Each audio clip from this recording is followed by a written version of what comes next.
નમસ્કાર. વિજાપુર સંદેશ ન્યૂઝમાં આપનું હાર્દિક સ્વાગત છે.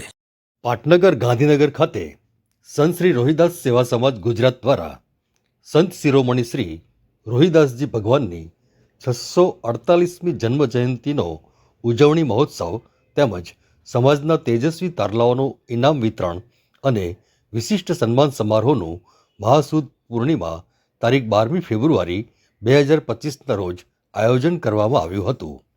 આ પ્રસંગે સવારે મંગળા આરતી, ધ્વજારોહણ કરી ભવ્ય શોભાયાત્રા કાઢવામાં આવી હતી, જે નિજ મંદિરથી રોહિદાસ સર્કલ G3 સેક્ટર 13 અને G2 રૂટના સેક્ટરોથી મંદિરે પરત ફરી હતી અને જુદા જુદા સ્થળોએથી શોભાયાત્રાનું સ્વાગત કરાયું હતું, જેમાં સમાજના મોટી સંખ્યામાં લોકો જોડાયા હતા.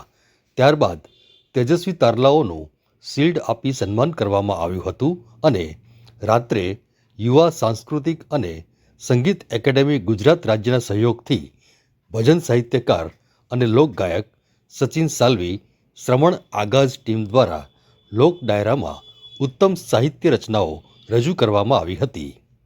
આ કાર્યક્રમમાં સમારંભના અધ્યક્ષ શ્રી ઉદ્યોગપતિ ગણપતભાઈ ચાવડા, મુખ્ય મહેમાન ઉદ્યોગપતિ શ્રી જે મેવાડા, ગાંધીનગરના mayor Shrimati Miraben Patel, standing committee chairman Shri Gaurangbhai Vyas, દંડક શ્રીમતી સેજલબેન પરમાર, કડીના પૂર્વ ધારાસભ્ય શ્રી રમેશભાઈ ચાવડા, અસારવાના ધારાસભ્ય શ્રીમતી દર્શનાબેન વાઘેલા તેમજ રોહિદાસ મંદિરના પ્રમુખ શ્રી જે પરીખ, મંત્રી શ્રી પીટી અમીન તથા હોદ્દેદારશ્રીઓ, કારોબારી સભ્યો, સંતો અને સમાજ બંધુઓએ હાજર રહી કાર્યક્રમને દીપાવ્યો હતો.